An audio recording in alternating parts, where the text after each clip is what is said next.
Hello everyone. In this video, I will discuss what is static variables and method inside object-oriented programming. See, for this, what I will do, I will copy the same, class we have written called ATM, right? So let me copy that particular class. So this is the class I'll just try to copy and let me paste it here. So I think you remember we created this ATM class and I was able to perform different operations like create pin, change pin, and so on, right? But let's say I want to add another functionality in this particular, let's say, ATM class. So whenever I will be defining, let's say, different objects. So let me show you. So let's say whenever I will define different objects, let's say P1, or I can just write OVG1, and I'm going to define my class, okay, ATM class. So this is one object. Now I'll create another object, okay. So that's how actually I want to create different objects. Okay, I want to create different objects. It will generate unique ID, okay, for each and every objects. Let's say instead of object, just try to consider here we are having different customer. Let's say customer 1, C1. Let's say customer 2, okay, C2. That's how I'm having different customer in this particular ATM. Okay, so whenever customer 1 will come to the ATM, it will generate a unique ID, okay, for the customer 1. Whenever customer 2 will come in our ATM, it will generate another unique ID called 2. Okay, so that's actually it will every time create a unique ID for different customer. Fine. So if I want to add this kinds of functionality inside my ATM class, so I think you are thinking what I can do. I can take another variable here. I'll just name it as, let's say, customer ID, customer underscore ID, and initially the value would be 0. Now what I will do, simply whenever user will define the object of the class, it will increase the customer, okay, number. So here I'll just write customer ID plus and equal 1. Okay, so that's how actually we can increment the customer ID. Now see here, the customer ID you have defined, the variable you have taken, this is called instance variable. I think I already explained, okay, what is instance variable. So here you are taking something called instance variable. So whatever variable you are defining inside the constructor, okay, this is called instance variable. Now see, if you are using instance variable and if you are adding this particular functionality like that, okay, customer ID, then you are incrementing the ID, okay, every time by 1. Now see what will happen if I execute the program. Okay, now see, I will define my C1. Okay, now if I call, let's say, C1 dot, let's say, customer ID. Okay, customer ID. Now if I execute this code, it will give me 1. Okay, now let's say if I will initialize C2, that means customer 2. Now if I call C2 dot customer ID, okay, now tell me what will be the output. See, if I execute again, it will give me 1. Okay, that means what is happening every time whenever you are creating a different objects, okay, it will initialize this particular constructor. This constructor will run, okay, every time this constructor will run by default, and whenever it is running by default, that means it is 0, and again you are incrementing with 1. Okay, that means your value would be only 1.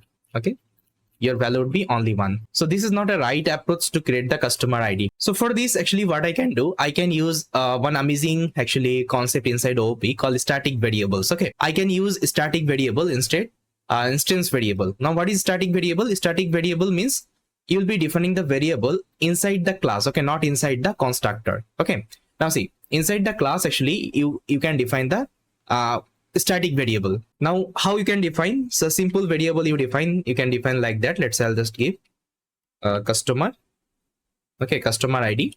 So let's say initially it would be 0, or you can also start from 1. Okay, it's up to you. Now instead of taking this line, what I will do, I will store this customer ID. Now I will store this static variable, that means my customer ID, inside my instance variable. I'll just write customer. Okay, but customer ID, see, if you call customer ID, it won't be working. Okay, it won't be working. If you want to use customer ID, that means static variable, you have to first of all give the class name. So my class name is ATM. Okay, ATM. Now you have to give the dot. Okay, ATM dot customer ID. Now it will automatically get to know, okay, so this customer ID is my class variable. Okay, it's a class variable, and if I want to access this class variable, I have to use the class name here. Okay, this is the concept of static variable. Always try to remember. Fine. Now I have to increment the ID and I have to update this customer ID. So what I will do, again I will call ATM dot customer ID. Then here you can simply increment by 1. Okay, this is the code. This is the code, guys. Now see, if I execute the program right now, Now instead of calling my instance variable, I have to call my static variable. And to call the static variable, first of all, I have to define my class name, then the variable name. Okay, you can see ATM customer ID. Now if I execute, see. So first of all, let me execute this code. Then I will initialize the object.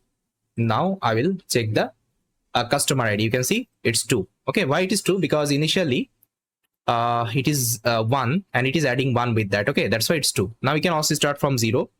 I'll give 0 here. Now see, it will give me 1.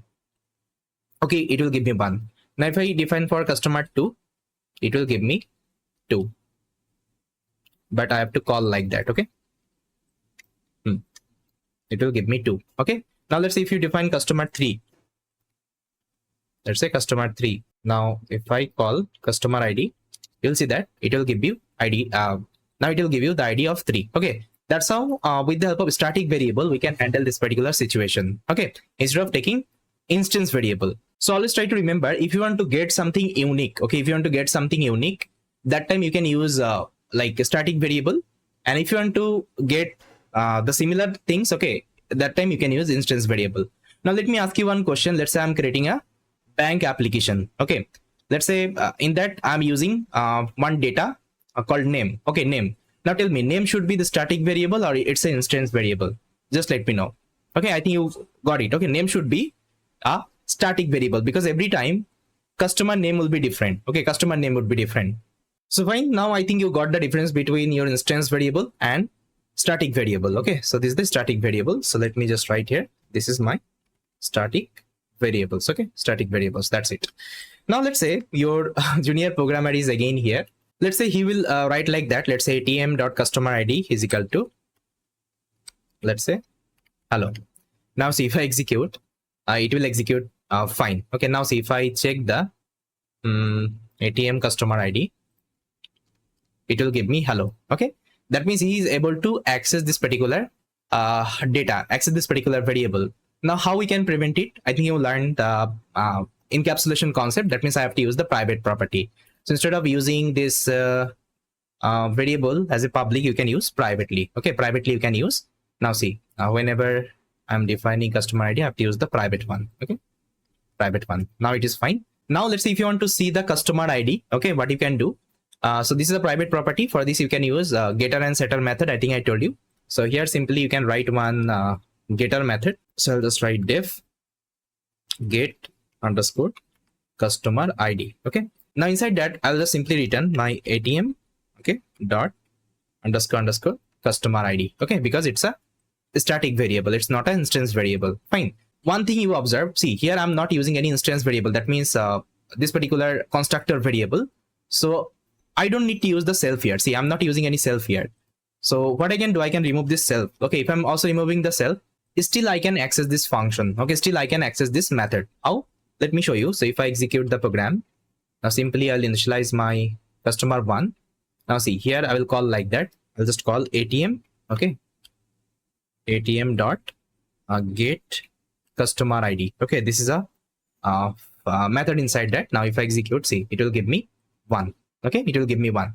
See, without self object also I'm able to execute this particular method, because here I'm not returning any kinds of, let's say, data which is present inside my constructor. Okay, which is present inside my constructor. That's why I don't need to use self parameter here. Okay, now if you're using this kinds of function, okay, this kinds of function, this is called static function.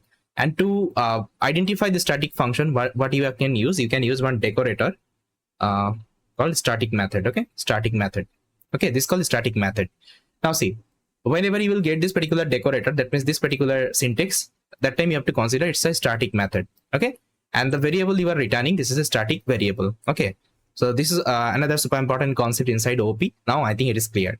And if you want to allow your junior programmer to change this value, what you can do, you can again create a method called setup. Okay, with the help of that, he can also change the value of it. So I'll leave this particular task to you. You can create another setter method and you can change the value of the customer ID. Okay, fine. Now see, if I execute the program, it's working fine. Okay, there is no error. So yes, this was the concept of static variable and static method inside OP. I hope you cleared. Okay, so just try to think whenever you will be designing your own software.